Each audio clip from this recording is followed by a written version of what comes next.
Warning, the views expressed in Matthew's marriage tips are not the shared views of the creators of the Voice of Reason Podcast 2021. We're just saying this so our significant others won't kill us like Matt's will some night violently in his sleep.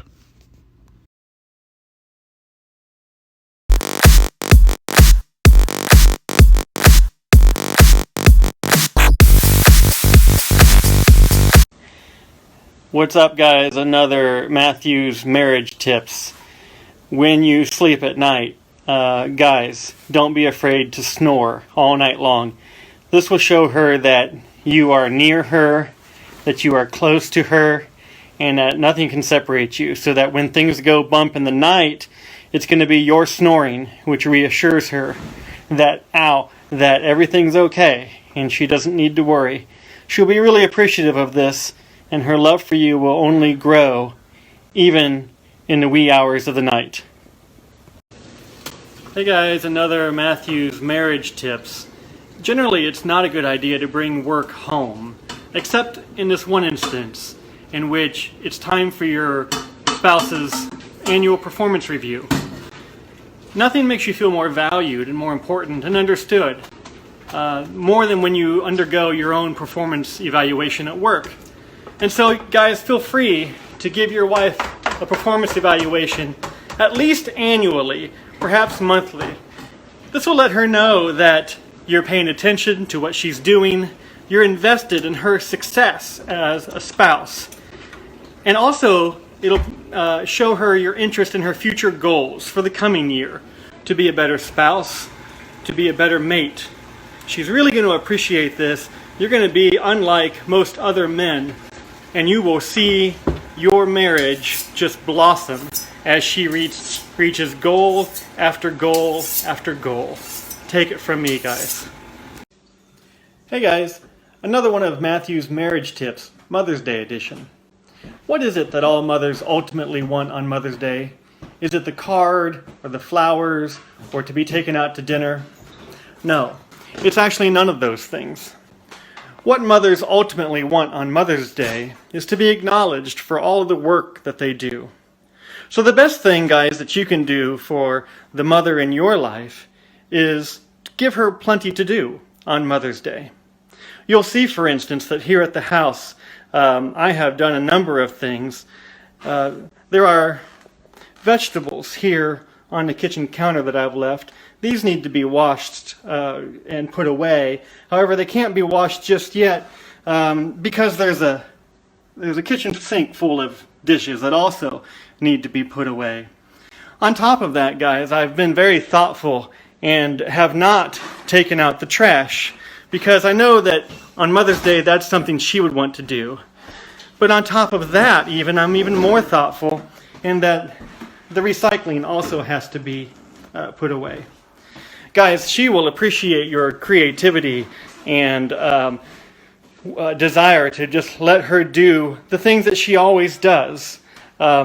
She's going to love this. And so what you ought to do today is just sit back and relax and just let her do what she would normally do during the day. You'll see that I've left my shoes here on the kitchen floor.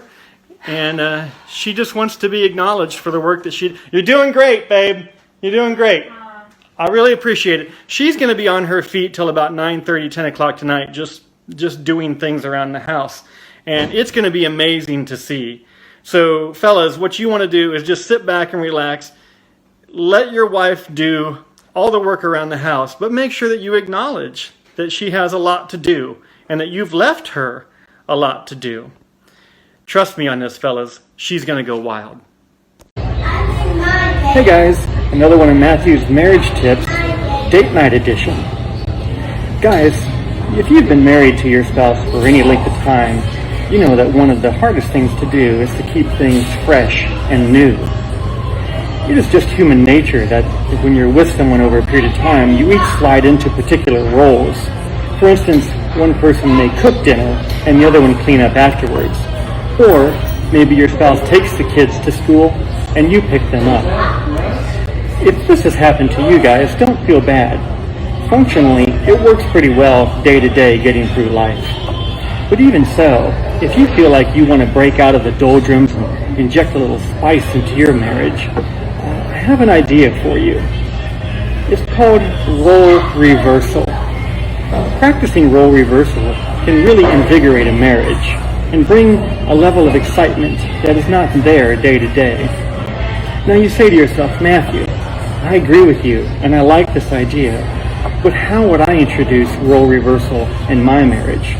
Well, I've got an idea for you that actually requires very little work or thought on your part. You see, guys, the next time you take your spouse out for date night, simply remember to forget your wallet. Except, don't tell her until the bill comes. See, while she appreciates your leadership day to day, she will also look forward and embrace the opportunity to step forward and take control of the situation. As she's digging into her purse looking for her money, she may whisper things under her breath. Things like, "This is so hot," or clearly I've worn the pants in this relationship for years. Or, "Step back, ladies. He's all mine." Try a little role reversal in your marriage this holiday weekend and watch the fireworks fly. Hi guys, another one of Matthew's marriage tips for you. The old stereotype of a man who can come home and fix anything around the house is just that, an old stereotype. Guys, it's 2021. Don't be that guy. What your woman is looking for is someone who is sensitive, who has soft, supple hands. What you want to do is fill her with the thrill of doing a job well done. A job that you would do, except that you care enough to let her do it and be filled with that sense of satisfaction that comes when a project is completed. Also, gentlemen, remember, it's just a sad fact that men typically don't live as long as women.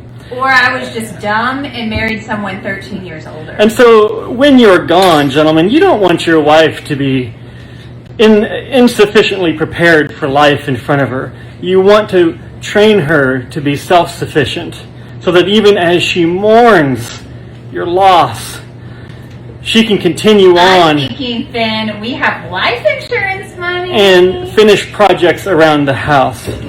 She will love doing these projects. She'll be grateful someday that you have taught her how to use all of these tools. Wait. And you taught me? And she's going to tell all of her friends. Do you remember when we first that got married? None of this is important. No. So Who hung those smoke detectors? Smoke detectors are overrated. So guys, anyway, just let your woman do all the work around the house. Start now and just relax and let her do this. She's going to be so happy, and she'll show you the finished product when she's done, and you can just pat her on the back and say, "I knew you could do it, baby. Take it from me." Hey guys, it's Matthew here. You know, a lot of people have been talking to me in the hospital and everywhere I go, saying that since I started posting these marriage tip videos, that Amanda's going to kill me. And so I thought I'd post a video tonight about how I know that that's not going to happen. You see, when I married Amanda, I knew that I was getting a beautiful, intelligent, driven woman. And she knew that she was getting a chaplain. But not just any chaplain, a middle-aged divorcee with a kid. Someone who is in relationship with not only a kid, but a wonderful ex-wife and the Lord. And so as such, she's had to be very understanding. And just know that when she says something to me and I don't hear her, it's not because I'm not listening. In fact, I am listening. I'm just listening to the Lord. I am in deep communion with the Lord. And the Lord is my number one and takes precedent over everything else. And so it's not that I'm not listening. It's just that that's the calling that I have. And she herself has called me many things in the past. But that's the way it goes when you're married to a chaplain. And a lot of people before her wanted to marry the chaplain. Chaplains are like Navy SEALs in that we are like the elite team in God's army. And so a lot of people when I was dating around were like, oh, I hit the jackpot with this one. So she gets, I mean, like, where's she going to go? You know what I mean? At the end of the day, like, seriously? Okay. But seriously, it's a rock solid relationship.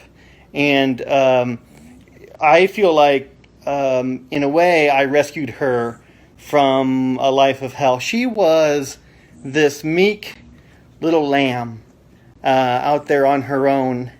And I came along like a beacon of light into her life, and that's what I am today. So I know that she's appreciative. When I let her speak, she talks all about how appreciative she is, and so she's not going to kill me. It's a wonderful relationship, and I just thought I'd take a minute and pull back the curtain on our marriage and let you guys know how it really is. So I hope that helps, and we'll see you soon. Bye.